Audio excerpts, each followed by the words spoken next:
我妹抢了我的未婚夫，还嫁给了他，因为她觉得他潜力十足。多年后，她失去了一切，而我却拥有了她梦寐以求的生活。我妈以前总爱说，我的人生直到订婚后才终于步上正轨。老实说，有段时间我也让自己沉浸在那种感觉里，好像这足以证明我并没有彻底搞砸自己的人生。那年我31岁，在东岸沿海城市的一家中型公司当行销经理，工作还算体面。我有一间自己的公寓，虽然房贷压得我喘不过气，但我还是很喜欢。而且我还有一个看起来很体面，在我爸妈面前总是言语得体的未婚夫。表面上看，我确实把所有成年人该完成的事情都按顺序做完了。我妈紧抓着这点不放，就像这是她个人的成就一样。我和未婚夫是在一个慈善晚宴上认识的，就是那种有点做作的当地聚会，大家拿着细长的玻璃杯，喝着气泡水，假装拍拍照就能改变世界。那个慈善晚宴是一位大学同学邀我去的，说那里既能拓展人脉，食物也不错。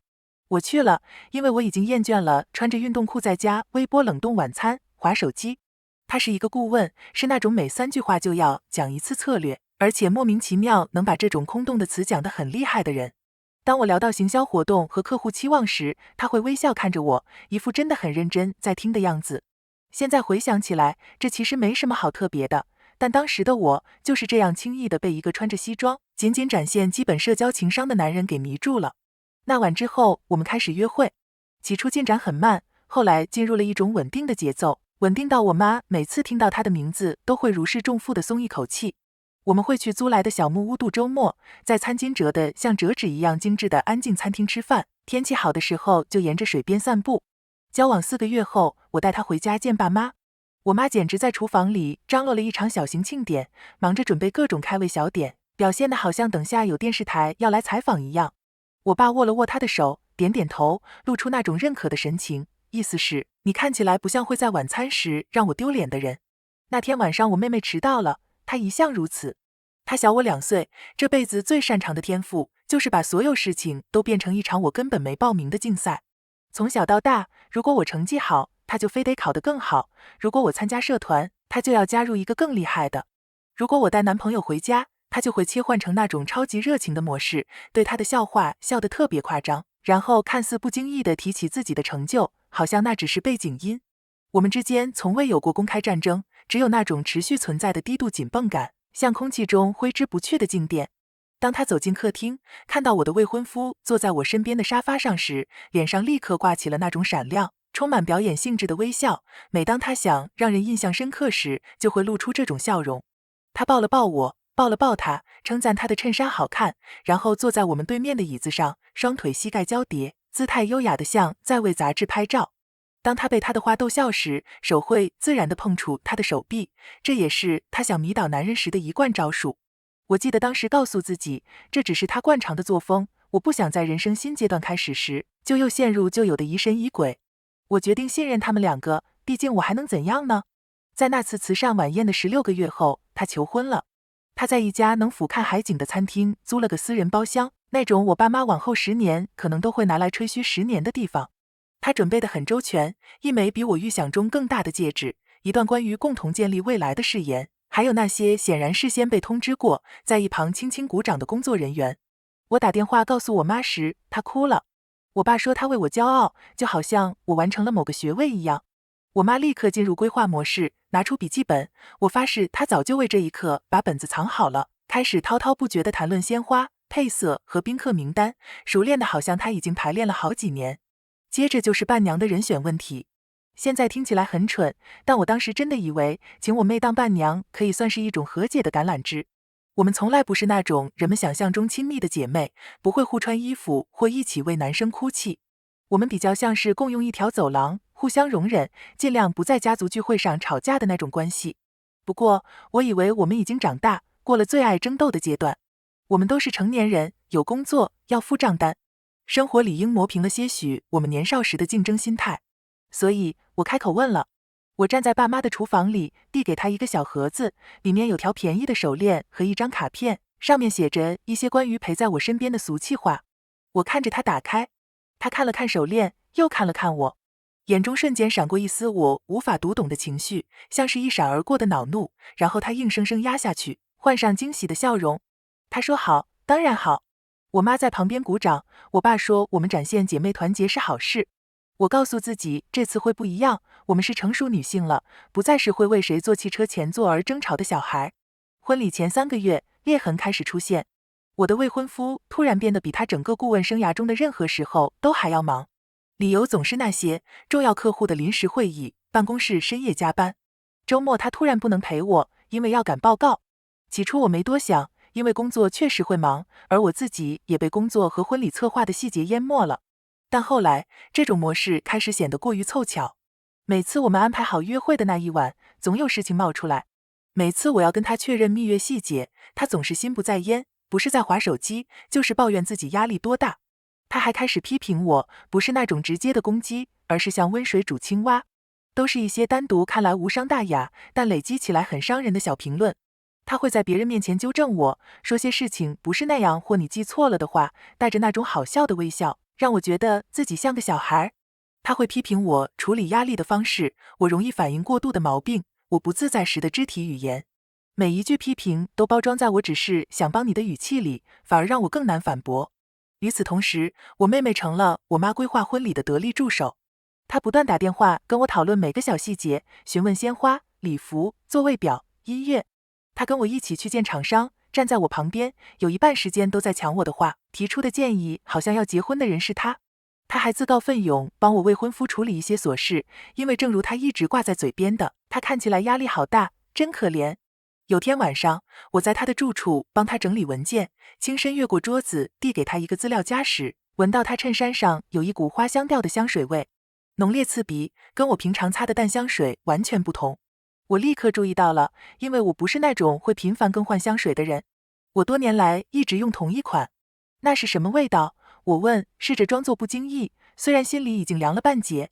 他闻了闻衬衫，微微皱眉，然后弹了个响指，像是恍然大悟。哦，我稍早报了一个投资人，他香水总是喷太浓，肯定是沾到了。我站在那看着他，试图判断这个解释是否合理。我讨厌我的大脑立刻开始过滤我妹有没有任何花香调的香水。我告诉自己别疑神疑鬼，嘴上说了句算了，但这个疑团像一张甩不掉的便利贴，牢牢贴在了我的心底。1周后，我在他车上把包包从后座拿到前座时，手碰到中控台附近一个小小的金属物品。捡起来一看，我的心沉到了谷底。那是一只样式简单的银色耳环，而且非常眼熟。我看过我妹在家庭聚餐戴过那对耳环太多次。我把耳环举起来问：“这谁的？”她几乎没看，脱口而出：“你妹的。”她车子上周送修，记得吗？我载她去了一趟商店。隔天，当我和我妹坐在爸妈家的餐桌旁假装闲聊时，我随口问起这件事。我提到了搭便车、耳环，装作只是普通的闲谈。他眼睛眨都没眨。哦，对啊，他用的语气跟他一模一样。我车子怪怪的，他载我去了一趟商店，耳环一定是那时候掉的。用词如此相似，感觉就像排练过，像是他们对过剧本一样。你知道那种感觉吗？就是你明知道事情不对劲，却还没准备好对自己，甚至对任何人承认。那就是当时的我。我睡得少，吃得少，整夜瞪着天花板，回想他们在我面前的每一次互动。我终于去找了我的心理咨商师，他用过度警觉、创伤反应这些词来分析。我点头，心里却想，是啊，也许每个人都在骗我。我莫名的瘦了，3周掉了7磅，食物吃起来味同嚼蜡，咖啡只能让我的身体运转，却唤不醒我的大脑。老板说我看起来很累，这通常是人们想说你看起来糟透了，但不想太失礼的说法。我告诉大家，我只是筹备婚礼压力大，他们都点点头，好像这解释了一切。事情开始崩溃的那晚，我在家庭聚会后留在爸妈家过夜，因为时间太晚，爸爸坚持这样比较安全。我未婚夫也说会留下，隔天一早直接去开会。我们睡在我少女时期的房间，这让我感觉错乱，像是2个本不该碰撞的人生被硬凑在一起。凌晨3点左右，我醒来伸手摸它，却摸到空荡的床垫。浴室灯是关的，房间一片死寂。起初我告诉自己他可能去厨房喝水了，但在黑暗中躺越久，胸口就越闷。我起身开门，侧耳倾听，走廊那头传来压低的说话声，听不清内容。我顺着声音走去，赤脚踩在熟悉的走廊上，心跳快到像是卡在喉咙里。客房的门微开着，透出一点光影。我听到他的声音，低沉、安抚，接着是我妹的声音，那种她想装温柔时特有的气声语调。她说了些什么需要早起，分开睡才不会吵醒我之类的话。她轻轻地笑了。你知道那种身体比大脑先行动的时刻吗？我推开了门，他们就在那里。我未婚夫坐在床边，我妹妹靠得极近，手搭在他肩上，两人的脸几乎贴在一起。他们像被家长抓包的中学生一样弹开，这很讽刺，因为在这个家里，真正被当成小孩对待的人是我。我妹妹瞪大眼睛看着我，随即翻了个白眼，好像是我在大惊小怪。我们只是在聊天，她说。我没说话，只是看着她。她站起来举起双手，好像这样就能证明清白。我们睡不着，她说，只是在聊婚礼的事，不想吵醒你。我心里有什么东西关闭了。我转身走回我的童年卧室，锁上门。那晚我再也没睡，瞪着墙壁直到天亮。到了早上，我竟然说服自己，也许是我反应过度，也许情况看起来比实际严重，也许我只是太累太焦虑才胡思乱想。对，我知道这听起来多蠢。你们不用骂我，我现在自己都想骂自己。几天后，我决定带着午餐去他办公室给他惊喜，因为我还在试图扮演那种给压力大的未婚夫送三明治的贤惠角色。我在他办公楼附近的小店买了他最爱的三明治，趁午休时间过去。一到那里，他的助理一看到我就神色紧张，他笑得有点僵硬，告诉我他正在开一个非常重要的会议，可能一时半会儿出不来。我说我可以等，他却建议我改天再来。我几乎想离开，但当你极力想证明一切仍在掌控时，固执会成为一种强大的力量。助理暂时离开接待处去别层楼拿东西，我就拎着纸袋往回走。他办公室的门虚掩着，我听到一个再熟悉不过的笑声，我妹妹的笑声。我的身体再次比大脑先反应，我用没拿午餐的那只手推开了门。他站在办公桌后，他坐在桌缘，身体微微后仰，他的手搂着他的腰，他的手抓着他的领带。他们在接吻，不是意外，不是误会，是彻底的、蓄意的、熟人的吻。我像个白痴一样，手里拎着一袋三明治站在那一瞬间，时间静止。然后他退开，用手背擦了擦嘴，居然还敢对我露出被打扰的不悦表情。好，我说。我甚至不明白为何这是我的第一句话，但他就这般脱口而出，像一块碎玻璃悬在空中。好，他站直身子，整理了一下上衣，朝我走来，好像这会是场正常对话。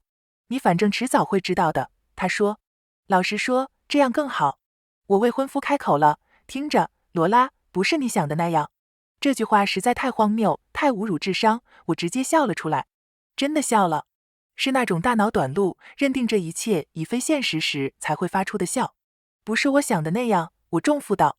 你在上班时间在办公室里亲我妹，而我趁午休来给你三明治。请问我该如何解读？我妹妹插话进来，像是急于登上舞台中心。我们在一起有一段时间了，她说，从你们订婚前就开始了，感情自然而然就变了。5个月，她像是忍不住要补充一个没人问的细节。已经5个月了，5个月。这意味着，当我在试婚纱时，当我妈在挑选餐桌摆饰时，当我拼命说服自己香水味和耳环只是巧合时，当我去找心理咨询师时，他们就在一起了。我感觉到脚下的地板，手里袋子的重量，胸口的压迫感，脸在发烫，喉咙紧缩，眼泪已经涌上来，即使我不想在他们面前哭。我要走了，我说，声音听起来平淡遥远，像别人的声音。别来找我，别打给我，别传简讯给我。我未婚夫绕过办公桌想过来，叫着我的名字，伸手想拉我，我像被火烫到一样后退。我妹张嘴想解释什么，好像有任何解释能让这恶心的事合理化一样，我只是摇头。我走出办公室，穿过走廊，经过那个显然知情不敢与我对视的助理。我撑到停车场，所有情绪才猛地追上我。我靠在车边彻底崩溃，那是全身颤抖的嚎啕大哭，无法呼吸，视线模糊，几乎以为自己会昏过去。我扔掉了那袋食物，它在地上摔开，辣酱像劣质电影里的血迹一样蔓延开来。我不知道在那待了多久，久到手机因为我拒接来电震动个不停，久到路人问我是否还好，而我明明一点都不好，却说没事。最后我爬进车里锁上门，就那样呆坐着。我打了一段长讯息给我妹，基本上是一颗文字核弹，详述了我大脑里所有肮脏的咒骂，列出每一次背叛，每一个我曾信任她的时刻。然后我删掉了。又打了另一条，短些，但同样很毒，也删了。我写了又删大概10几次，拇指悬在发送键上，像扣不下的扳机。是的，我后悔没发送其中任何一条。愤怒渴望宣泄，但发出去后的罪恶感恐怕也会吞噬我。这是个双输的局面。等我开车回到公寓时，已经筋疲力尽，麻木了。我直接走进浴室，打开莲蓬头，连衣服都没脱，就坐在水流下的地板上，活像某部烂俗剧里的角色。但我不在乎，我就那样待着，直到水变冷，皮肤起皱，才拖着身体倒在浴室脚踏垫上。我爸妈就是在那里发现我的。我妈打电话我一直没接，她显然慌了，和我爸拿着备用钥匙找了过来。他们开门叫我，然后我妈尖叫了一声，因为看到我蜷缩在地板上，全身湿透，睫毛膏晕得一塌糊涂。她以为发生了什么可怕的事。她没错，只是不是她想象的那种。他们用毛巾包住我，让我坐在沙发上。过了好一阵子，我才说得出话，最终我全盘托出。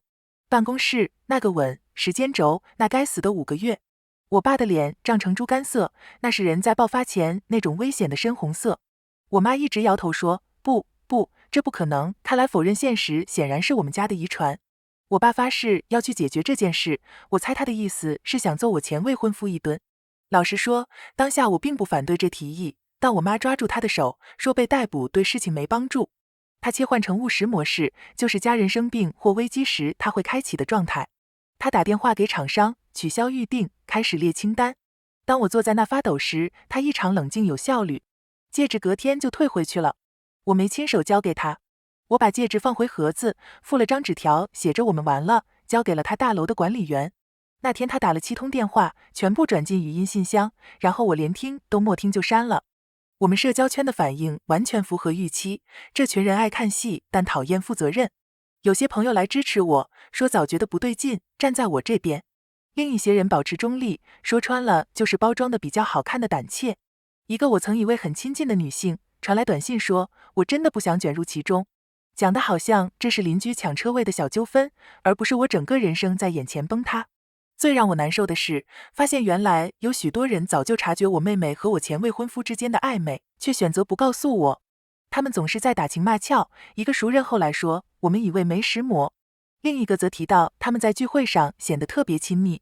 显然，全世界都看着这场慢动作车祸发生，却心想，这不关我的事。后来有次家庭晚餐，我妈坚持我们要弹开，我爸坐在主位，握叉子的手用力到快把叉子折断。我盯着盘子发呆。我妹走进来，脸上挂着那种令人火大的混合了愧疚与挑衅的表情。饭吃到一半，她砰地放下叉子说，就这一次，我比你先得到了某样东西。然后突然间，我就变成坏人了，你总是拥有一切，而我活该只能在旁边鼓掌。我看着她，真的惊呆了。你所谓比我先得到了某样东西，是睡了我的未婚夫。我说，你非要在这件事上争个输赢吗？这就是你所谓的胜利。我妈开始哭，我爸大吼，我妹妹摔门而出。我坐在那想，原来这就是我的家人对爱的理解。之后的几个月，日子丑陋而单调地重复着。持续接受心理咨商，因为付钱在陌生人面前崩溃，总比在办公桌前崩溃好。我几乎每天洗澡时都在哭。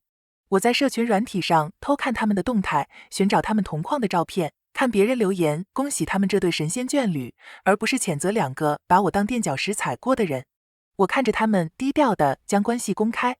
我发现他们结婚不是透过爸妈，而是因为邻居在一张照片标记了他们。事后我妈打电话给我，声音发抖，说她不知道他们动作如此快，说她求过他们再等等。我相信她，但这并未减轻我的痛苦。工作不再是避风港，我的表现一落千丈。在一次重要提案前10分钟，我在厕所彻底崩溃，然后顶着红肿的双眼和颤抖的声音做完简报。客户选择了别家代理商。后来老板把我叫进会议室，问我是否需要休假。某个晚上，独自喝完1整瓶酒后，我盯着天花板意识到，如果我留在这座城市，我会慢慢崩溃。每件事物都让我想起他们，他求婚的餐厅，我和妹妹曾假装亲密合影的街道，那栋我带着三明治走进去却心碎走出来的办公大楼。在那时，我们公司中部的分公司有个主管职缺释出，职位更高，责任更重，薪水也更优渥。那边的经理突然辞职，急需有经验的人接手。我的老板委婉地提起，希望我去试试。当我跟家里提这件事，我妈问逃跑能解决问题吗？你还是会有同样的回忆。他在厨房餐桌边摆弄着汤匙说，还是会感觉到同样的痛。但我不会在超市撞见他们，我说，目前这就够了。我申请了，也得到了那个职位，把所有东西打包进箱子，看着公寓变空。离开前一晚，我最后一次点开我妹的页面，她穿着白色新娘礼服笑着，旁边站着我的前未婚夫，他脸上挂着当初把戒指套进我手指时那种自负的表情。我关掉应用程式，关机，告诉自己，那个原本会嫁给他的人生版本，就在今天正式抹除了。搬去新城市，就像踏入一个平行宇宙，那里没人知道我经历过最糟的事。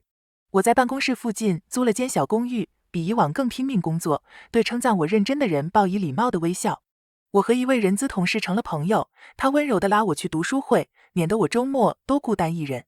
我也跟我妈立了规矩，除非有真正的紧急状况，不要再跟我更新妹妹的动态。不经意提起不行，评论他们看起来多幸福不行，比较更不行。第一次他不小心说漏嘴，提到他们去旅行时，我彻底爆发了。我对着电话提高音量，说我不想再听到妹妹的名字，然后挂断。挂断后，我坐在厨房地上哭，因为我讨厌那样对妈说话，但我更讨厌听到他们的消息。我在所有想得到的社交媒体上封锁了我妹和前未婚夫，删了他们的号码。我告诉共同朋友，想跟我当朋友就别提他们。有些人理解，有些人辩解说我太极端，于是我和那些人也断了联系。这段人生篇章真精彩，强烈不推荐。偶尔过去还是会突袭我。比方说，有天下午，一位同事走进会议室，身上浓烈的花香香水味扑鼻而来，瞬间将我拽回闻到前未婚夫衬衫上气味的那一刻。我不得不借故离开，躲在洗手间，直到双手停止颤抖。几个月过去，心理咨询师说我有进步，但我感觉自己大多时候只是在努力生存。搬来大约4个月后，公司派我去外地参加区域会议。你知道那种场合，无止境的趋势论坛和永远不会联络的人交换名片，就着微温的咖啡进行尴尬闲聊。我是职责所在才去的，并非情愿。会议第一晚有场晚宴，策划者安排了固定座位。我旁边坐了一位刚从别的分公司调来的分析师，他并不特别耀眼，没有我前未婚夫那种习惯成为焦点的光环。他比较安静，更善于观察。他问我工作的情况，并且真的聆听我的回答，不会动不动就把话题绕回自己的成就。我们先聊工作，然后聊书，接着聊绩效考核里人们常说的蠢话。他让我真心笑了几次，不是出于礼貌的那种。晚餐结束时，他要了我的名片，说会把我提到的资源寄给我。我说好，他真的寄了。我们开始传讯息聊专案，互相分享报告和想法。关系维持在专业范畴一阵子，但我能感觉到一种暖意，并努力告诫自己不要过度解读。我那位人资部的同事比我更快察觉，他看到我手机因他的讯息亮起，挑眉说他喜欢你。他只是友善，我说。他给了我一个你这死鸭子嘴硬的朋友真让人心累的眼神。几个月后，他来出差时问我要不要一起吃晚餐。我看着短信足足10分钟才回复，胃里翻腾，手脚冰冷。我们约在公寓附近的一家小餐馆。我穿了牛仔裤和一件让我觉得有用心，却不至于让人觉得这是约会的上衣。我们轻松地聊天，聊工作、同事、老板。后来聊到书、电影、童年，有那么一刻，我忘记了要保持戒备。然后他问了个无害的问题，搬来中部前是不是一直住东岸？他不知道他踩到了我的地雷。恐慌像海浪一样袭来，房间在旋转，胸口发紧，手在桌下开始颤抖。我想喝水，但杯子一直撞到牙齿。嘿，他立刻发现了。你还好吗？我想说还好，但话卡在喉咙。突然间我开始喘不过气，在公共场合恐慌症发作，视野缩小，耳鸣，发出连自己都觉得难堪的不像人类的声音。他没有惊慌，这是我印象最深的一点。他没大惊小怪，没有催促，没有连珠炮似的追问。他只是轻身向前，保持声音低沉平稳，跟着我呼吸，好吗？吸气，吐气，专注听我的声音。他轻声数着呼吸节奏，直到我的呼吸逐渐平稳。他问我想不想离开，我点头。他付了账，没让我感到任何压力，陪我走到车边，问我是否觉得能安全开车回家。隔天，办公室收到花，不是那种老套的浪漫大花束，只是一小盆雅致的插花，附张卡片，别有压力。希望你一切安好。我盯着那张卡片好几个小时，当晚才打电话给他。电话一接通，我便把关于前未婚夫和妹妹的事一股脑全说了，从香水、耳环、办公室的吻到没办成的婚礼。我边说边哭，边哭边道歉，又为道歉而道歉。他静静听着，然后告诉我他前妻的事，他如何和同事外遇而离开他，走进茶水间，听到人们压低声音议论是多么难堪。他不仅失去婚姻，还因他留在原部门而失去了部分专业声望。知道另一个人也理解那种在一场你不知情的比赛中垫底的感受，有一种奇怪又悲惨的安慰。那之后，我们的关系缓慢而稳定的发展。他不急迫，不狂传讯息，但始终都在。他会确认我好不好，尊重那些我甚至还不知如何表达的界限。他在某次视讯里把我介绍给他妹妹时，态度自然随意，而他妹妹也很友善。当然，人生没如此简单。有天他突然消失了，讯息不回，电话不通，几小时过去，我从微微不满陷入全面恐慌。大脑重播人生最惨的那天，确信历史重演。当他终于在深夜打来时，声音充满疲惫。他母亲在另一座城市被紧急送医，他搭了最早的班机赶去。手机没电，混乱中也没想到借充电器。我告诉他，即使理由正当，这样毫无音讯的消失还是触动了我的旧伤，让我觉得脚下的地板又被抽走。我以为他会说我小题大做，但他诚恳地道了歉，没有辩解，说他理解，并承诺在紧急情况下会尽力保持沟通。我们继续走下去。搬来1年后，我晋升为总监，是实实在在的职位。若是年轻时的我，可能会在电话里对妈兴奋尖叫，但现在的我只是深吸一口气，感受那种骄傲与悲伤交织的情绪。我的生活圈慢慢扩大，我有了新朋友，建立了一个与过去无关的生活。爸妈来过一次，我妈参观了我小巧整洁的住所，努力克制着不评论这里离海有多远。她问起我的男朋友，她喜欢他。我爸似乎很欣慰他是个脚踏实地的人，但任何关于家庭的谈话，我妈有时会不小心提到你妹妹和她老公买了大房子，或他们去哪里玩了。我每次都打断，我不想知道他们的近况。我妈后来也学乖了。然后是那个改变一切的周末旅行。我的男朋友提议去一个以葡萄园和宁静街道闻名的小镇度个短假。我们开车前往，住在温馨的旅馆，参加品酒会，假装我们懂得什么风味和余韵。第二晚，我们坐在挂满串灯的花园里，他看起来比我见过的任何时候都紧张。他掏出了一枚戒指，我全身肌肉瞬间紧绷。有那么一刹那，我好像回到那个海景包厢，面对那个一手承诺永远，一手传讯撩我妹的男人。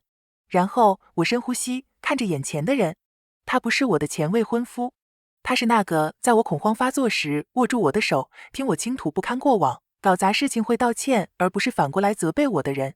他问愿不愿意嫁给他。这一次，我愿意这3个字感觉是我自己的选择，而不是在表演。我们办了一场小型婚礼，30人，有成为真正朋友的同事，他的妹妹，我爸妈。没有大排场，只有我们自己写的誓言，以及一场宾客真正交谈，而不是忙着拍照的晚餐。我妈求我邀请妹妹，以示大度。我最终寄了张邀请函，与其说是真心，不如说是想耳根清净。回复是一条简讯，说他有行程冲突，但祝我们幸福。我想我其实更乐意如此。我不希望他出现在那天。我们买了栋朴实的房子，自己刷油漆，为家具摆设吵架又笑场。我们找到了一种无聊的刚刚好的日常。婚后几个月，在他同事聚餐上，有人提到几年前业界一个案子，开玩笑说我老公如何从另一个家伙那抢过来的。老公有点尴尬地笑了笑，把话题带开了。回家的路上，我问起这件事，他犹豫了。你知道这个圈子很小，他说，人们总会在不经意间产生交集。什么意思？我追问。他叹了口气，我拿到的那个案子，你前未婚夫就是输掉的那个人。他争取了好几个月，我后来介入，把合约签了下来。我看着他，胸口又开始发闷，不是恐慌，而是一种沉甸甸的感觉。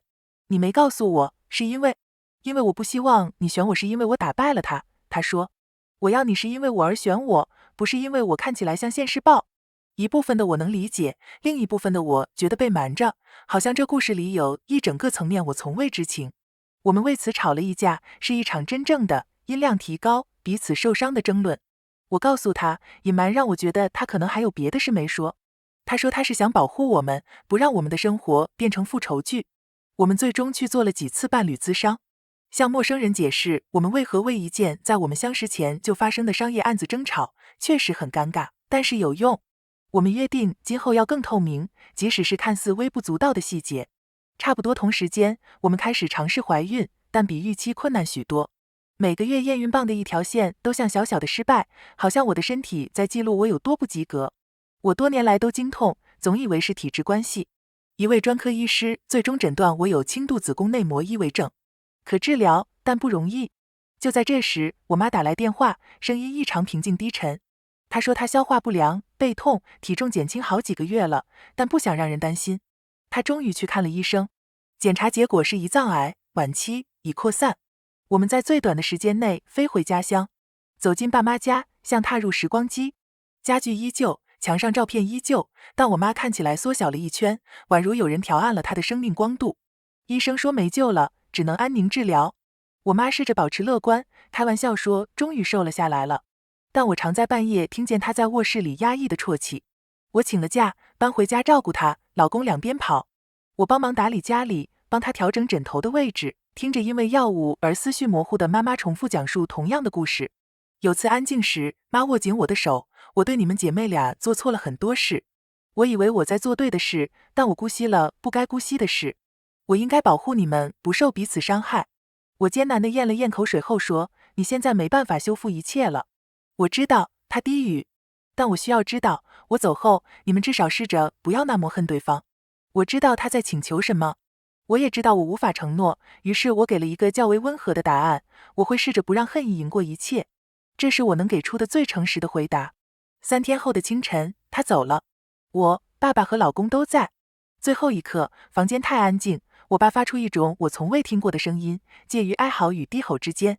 我感觉那条可能帮我修复与妹妹关系的最后绳索也被剪断了。我传讯给我妹，妈走了。我们在家，感觉很荒谬，我们竟用这种方式沟通如此重大的事。她带着妹夫赶到，他们拥抱我爸，他也拥抱了我，有那么一秒，我的身体还记得童年时依靠他的感觉，随即又排斥的绷紧。我妹妹拉了拉我的袖子，问能否私下谈谈。我一点都不想，全身细胞都在抗拒，但我爸用红肿、疲惫的眼神望了我一眼，我知道他不想看到女儿在他面前吵起来。他把我拉进客房，妹夫跟了进来，抱着手臂在门口徘徊。他用一种虚假的温柔语调说，你看起来很累，在那边有好好照顾自己吗？我总担心你一个人。我差点笑出来，我不是一个人，我有老公，我有自己的生活。他瞥了一眼我的婚戒，拨弄着他自己的。我知道，我是指情感上，离这么远，一定很辛苦吧？我能感觉到旧模式又要开始了，他抬高自己，贬低我。这时，口袋里的手机震动了，是老公。我用颤抖的手回复，请马上过来，我需要你。老公一进门，直奔我而来。妹夫认出他的瞬间，脸色惨白像见鬼。你们认识？我妹一脸困惑。哦，交手过，老公冷静地说。几年前工作上，妹夫清喉咙试图镇定，我们抢同个案子，他削价竞争抢走了。老公微微一笑，我给了更好的策略，客户选了我。人生真有趣，我说，声音出奇的稳。之后我们不得不合作处理后事，选棺材，谈流程。葬礼那天又湿又冷，小教堂里挤满了人，记得我们儿时模样的邻居、爸妈的老友，一些我几乎认不出的面孔。我陪在爸爸身边，留意着他别倒下。我能感觉到目光，听见低语。显然这些年我和妹妹之间的事早已传开。那个当年选择站在我妹妹那边的女人，若无其事地走来拥抱我，说她多么难过，好似她不曾传过那条我真的不想卷入其中的讯息，也没去参加他们的婚礼。我僵硬地说谢谢。闲言碎语开始蔓延，灵堂的气氛变得很微妙。就在这时，我爸突然呼吸困难，脸色发灰，抓着胸口。大家吓坏了，幸好邻居医生在场，确认是恐慌发作，不是心脏病。他们让他喝水，坐下，我坐在旁边握着他的手，他哭了出来。混乱平息后，我和妹妹又有片刻独处。他被吓到了，开口时声音低了些，你真的走出来了，他说。事业、晋升，能抢到大案子的丈夫，你什么都有了，我回复，你得到了那个让你不惜毁掉自己家庭也要抢到的男人，感觉如何？他瑟缩了一下。葬礼后，所有人都回到爸妈家，客厅挤满了人，高声谈话，吃着不需要的食物，用喧嚣填补死亡带来的令人难以忍受的寂静。妹夫喝多了，领带松垮，笑声刺耳。隔天，屋子终于安静下来时，我妹妹独自出现了。她问能否单独和我谈谈。我们上楼去了我旧时的卧室。她关上门，背靠着门板，没有任何铺垫的开口我不快乐。她控制欲很犟，批评我做的每件事。她监控我的开销，但自己却因为维持门面负债累累。我们快破产了，但没人知道。我坐在床边看着她。第一次，我不只看到那个抢走我东西的女孩，也看到一个将自己逼入死角，不知如何脱身的女人。我咨询过律师了，他承认。我签了婚前协议，当时没细看，一心只想赢过你。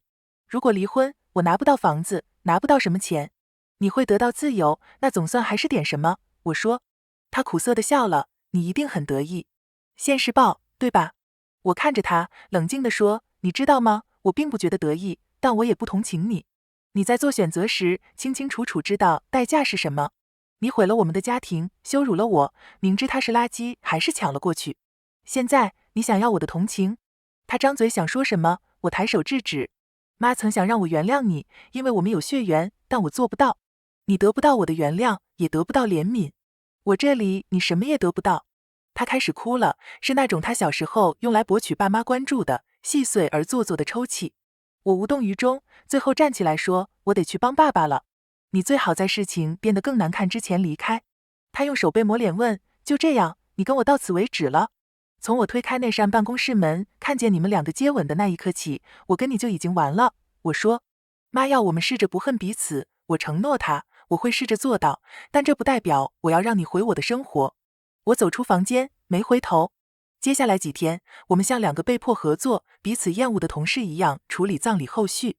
我们再也没有单独同处一室。一切结束后，我带着妈的遗物回中部，心里意外的平静。回来几周后，就在我和老公认真考虑做试管婴儿时，我的月经迟了。我在浴室验孕，瞪着那个小视窗，结果显示2条线。我坐在地上又哭又笑。我和老公分享着这快乐的时刻。接下来我告诉爸爸时，他也哭了，说我妈一定会很开心。我并没有告诉我妹妹。几周后，我爸说他跟我妹妹通电话时不小心说漏了嘴。他传了讯息给我，只有3个字，恭喜你。我读了，毫无感觉，删除，没有回复。我没有封锁他，因为不值得。几个月后，我爸告诉我，我妹妹终于离婚了。离婚后，她失去了房子、大部分钱财和社交圈。她搬进一间小公寓，找了一份普通工作。我爸告诉我时叹着气，显然希望我会心软，但我没有。很好，他那么想要他，现在知道他值多少了。爸很失望，但我不在乎。他自己铺的床，就让他自己躺吧。接下来1年，他又试图联系我几次，短讯我从未点开，圣诞卡我原封不动扔了。他曾试图在我探望我爸时出现，我在他到达前就从后门离开了。我想我永远都不想再和他说话。我爸有时会问，能不能让他看宝宝，我的答案始终如一，不。3次后他就不问了。我不会再和他有联系。我爸不小心说漏嘴，他才知道是男孩还是女孩。他不再是我人生故事的一部分了。他的救赎不是我的责任。现在闻到花香香水，我还是会心悸，不是因为想起他，而是因为那提醒了我，曾有个女人是多么忽视自己的直觉。那个女人已经不在了。我不再忽视自己的本能。信任不会仅仅因为时间流逝就重新生长。但我知道的是，如果当初我前未婚夫和妹妹没有那样破坏我的人生，我很可能已经嫁给他，搬进爸妈认可的房子，和一个会贬低我、对任何附和他笑话的女人调情的男人生孩子。我会留在那个沿海城市，围绕着家人的期望打转，过着痛苦的生活。相反，我崩溃了，我搬走了，我重建了。我拾起碎片无数次，最后终于拼凑出一个新版本的自己。一份我努力挣来的工作，一个在我胸口发紧时会陪伴我的老公，一个将在爱里长大的孩子。伤疤还在，偶尔想到这事，我还是会心悸，梦到三明治还是会气醒。疗愈不是直线，过往伤痛的感觉就像波浪，一波接一波，但终究会在岸边消散。但如果你问我是否认为妹妹偷走了我的男人，现在我可以挺起胸膛告诉你，她没有偷走任何东西，她只是帮我倒掉了垃圾。我对他们俩的一无所求，只希望他们离我以及我现在的生活越远越好。我妹妹太想赢了，结果抢了颗炸弹当奖杯，那是她的事。这是我想过最好的复仇，她过得怎样，我完全不在乎。我知道有些人喜欢这种故事有个大和解结局，像是现在一切完美，我已完全原谅所有人。但那不是我的现状，而我的生活也不是一部电影。有些深夜，我半睡半醒地喂着孩子，我会想起那个坐在浴室地板上，浑身湿透颤抖，以为人生再也不会正常的女孩。我希望能回到过去，坐在她身旁。我不会告诉她要坚强，因为她已经够坚强了。我只会告诉她，你有权让那些本就不长久的东西彻底破碎。我爸有时会不经意提起我妹，试探我是否软化。我没有。慢慢的，他学会了将我妹的生活和我的生活完全分开。他来看我时，不再提她。我不查看我妹的社群媒体，多年前就已删除所有痕迹。我不好奇她快乐、悲伤或后悔。她曾是我的妹妹，现在只是一个我曾经认识、做错选择的人。有人问我是否会原谅她，我的答案很简单，原谅是给那些想要修复关系的人。而我不想修复这段关系，我只希望它保持原状。我现在只要可以整天不想他，这就够了。我也许有一天会完全忘记他。现在的我正忙着全心全意爱我的孩子，告诉他爱是不需要踩着别人往上爬的，也忙着珍惜那个总是支持我的老公。在这个再也没人跟我争的家里，我感到很踏实。我真的很庆幸，那场噩梦没有毁了我，反而让我走到了今天。